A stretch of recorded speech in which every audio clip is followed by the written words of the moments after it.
नमस्कार दोस्तों, आज इस क्लास में सिंधु सभ्यता प्रमुख स्थान नदी उत्खननकर्ता के बारे में बताने जा रहे हैं। वह भी ट्रिक के माध्यम से, न रटना है, न लिखना है, न पढ़ना है, ठीक है। और बहुत ही महत्वपूर्ण टॉपिक है, इसे अंत तक जरूर सुनेंगे। होगा क्या कि आपको यह रटने की ज़रूरत नहीं, केवल सुन करके ही याद हो जाएगा। और गारंटी मैं लेता हूं कि हर परीक्षा में यहाँ से एक दो प्रश्न निश्चित ही आता है, ठीक है। इसलिए मोस्ट इम्पोर्टेंट टॉपिक है। फर्स्ट में है हड़प्पा सभ्यता। यहाँ पे दो बात आपको ध्यान रखना है कि सभ्यता किसे कहते हैं। तो सभ्यता उस चीज़ को कहते हैं जैसे अभी आधुनिक युग में हम या आप रह रहे हैं जिस समाज में, तो उसी समाज को सभ्यता बोला जाता है, ठीक। आगे चल कर जब विनाश हो जाता है तो वहाँ पे पता चलता है कि कोई सभ्यता यहाँ पे फली फूली थी। हड़प्पा एक स्थान का नाम है। उसी प्रकार ट्रिक में हम दे रहे हैं, तो ट्रिक जो फर्स्ट रहेगा वह स्थान का नाम रहेगा, सेकेंड है, ठीक है, इसमें सेकेंड वह नदी का नाम, और थर्ड में स्थान का नाम, और लास्ट में जो है से किसी खोजकर्ता का नाम रहेगा। बात करेंगे कि आखिर सभी जितने भी सभ्यता थी वो नदी के किनारे क्यों थी। तो नदी के किनारे आज भी है, जैसे बनारस गंगा नदी के किनारे है, पटना गंगा नदी के किनारे है, तट पर स्थित है। तो प्राचीन काल में हुआ क्या था कि पानी को एक जगह से दूसरे जगह ले जाने के लिए उतनी सुविधा नहीं थी जितनी आज है, ठीक है। तो उस जमाने में लोग जानते थे कि पानी के बिना कोई भी सभ्यता, कोई भी व्यक्ति जिंदा नहीं रह सकता है, न फली फूली हो सकती है। इसीलिए जितने भी विकसित शहर हैं वो ज़्यादा करके नदी के किनारे हैं। नदी के किनारे सबसे पहले मानव ने आया तो वहाँ पे खेती करने की प्रारंभ किया, ठीक है, रहने के लिए प्रारंभ किया। तो रहने से क्या होगा, जीव जंतु वहाँ पे मिल जाते थे शिकारी करने के लिए, मछलियाँ पकड़ने के लिए। इन सभी को ध्यान में रखते हुए आसानी हो जाता था। इसीलिए जितने भी शहर आज भी हैं, विकसित शहर हैं, वो नदी के किनारे स्थित होने का मुख्य कारण ये है। सेकेंड में है कि नदी जो किसी की व्यक्ति का, मुख्य व्यक्ति का नहीं होता, सार्वजनिक होता है, उस पर कोई अधिकार नहीं जमा सकता, आधिपत्य नहीं जमा सकता है। तो ये इस मायने से भी नदी बहुत ही अच्छी होती है, इसीलिए नदी की पूजा की जाती है। फर्स्ट में है नदी।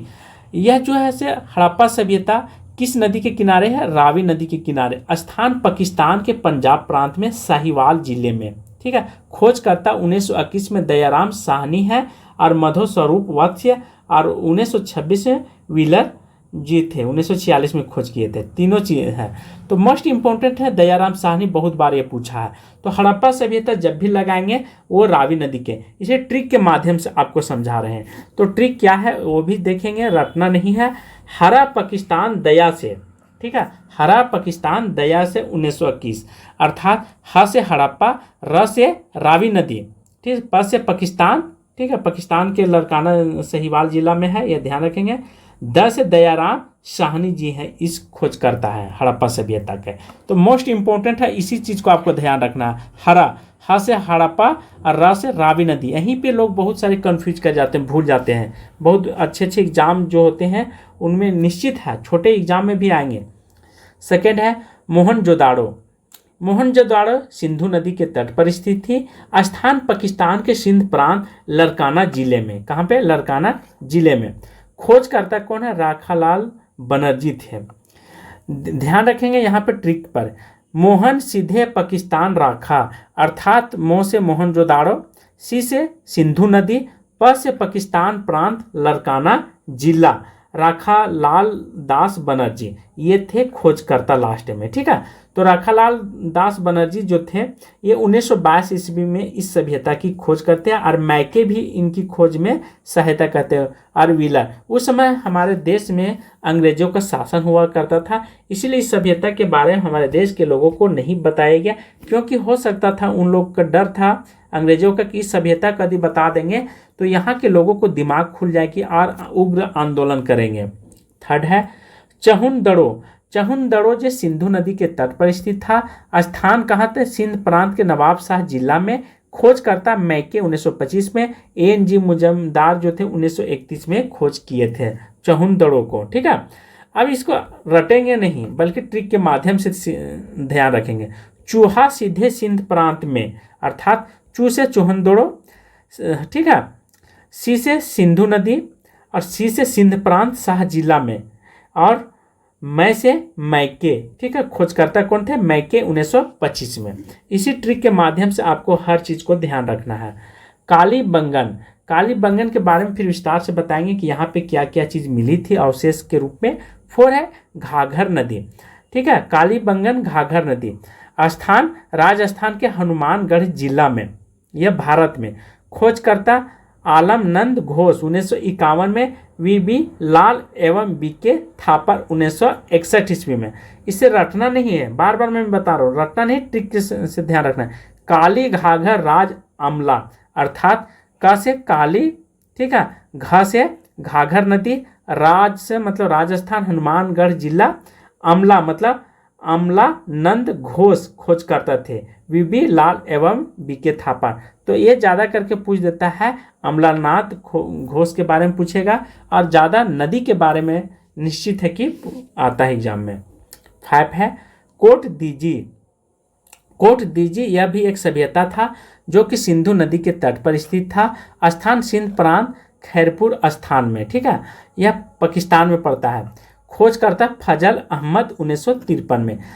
कैसे रखेंगे तो कोट सिंधु सीधे जा फजल, अर्थात को से कोट दीजिए, सी से सिंधु नदी, ठीक है, सिंध मतलब सिंध प्रांत में खैरपुर स्थान में, और फ से फजल अहमद खोज करता थे।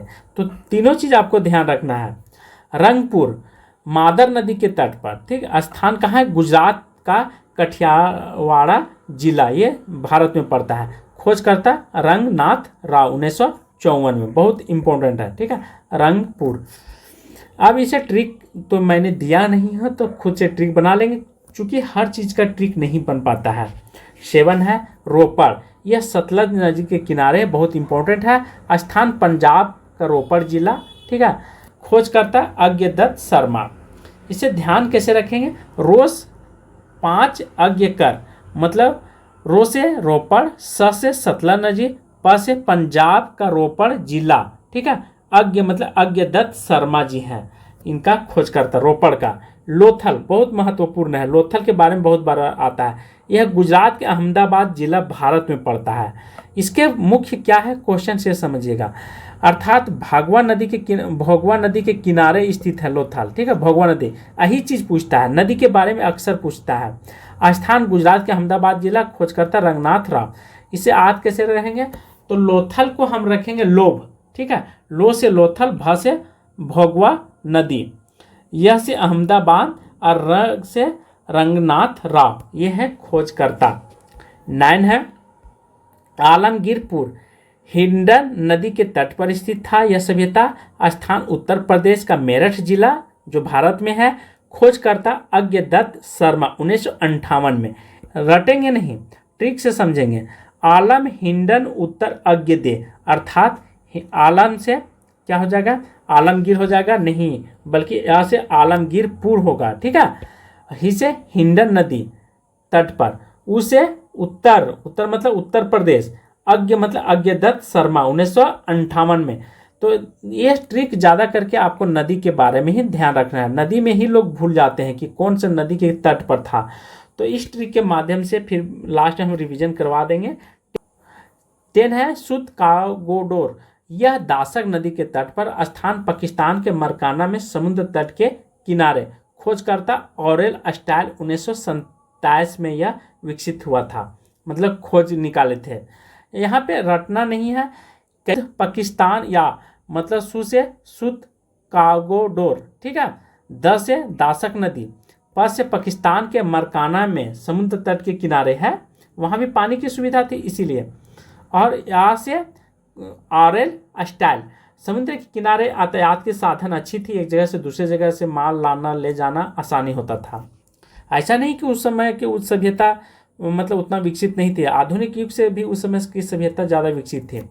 11 है वनमाली रंगोई नदी के तट पर। स्थान हरियाणा के हिसार जिला, भारत में। खोजकर्ता रविंद्र सिंह विशिष्ट 1974 ईस्वी में, आज़ादी के बाद, ठीक है। 12 है धौलावीरा, धौलावीरा को याद रखेंगे नहीं, बल्कि धौलावीरा लूनी नदी के तट पर है, इसे ट्रिक नहीं दे पाए हैं। स्थान है गुजरात के कच्छ जिला। खोजकर्ता जेबी जोशी 1967 में, 1968 में रविंद्रनाथ सिंह खोजे थे, ठीक है, ये ध्यान रखेंगे। और विशिष्ट जी 1990 से 91 के बीच में खोजे थे। लूनी नदी को यदि इसको ट्रिक बनाना चाहते हैं, ला, धो से धोलावीरा, ला से लूनी नदी, इतने ही आपको ध्यान रखना है। केवल धोलावीरा यह लूनी नदी कहाँ भारत में गुजरती है, गुजरात के कच्छ जिला से, तो यह ध्यान रखेंगे। सोतका, ठीक है, यह एक सभ्यता है, स्थित है नदी किनारे सादी कोर नदी, जो कि दक्षिण बलूचिस्तान में यह नदी बहती है। खोजकर्ता जॉर्ज डेलस 1962 में।